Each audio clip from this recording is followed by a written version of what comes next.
আসসালামু আলাইকুম বন্ধুরা, তোমরা সবাই কেমন আছো? আজকে আমরা শিখব সপ্তাহের ৭ দিনের নাম। তো চলো বন্ধুরা।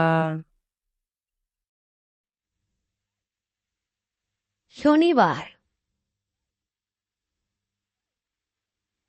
রবিবার, সোমবার, মঙ্গলবার, বুধবার,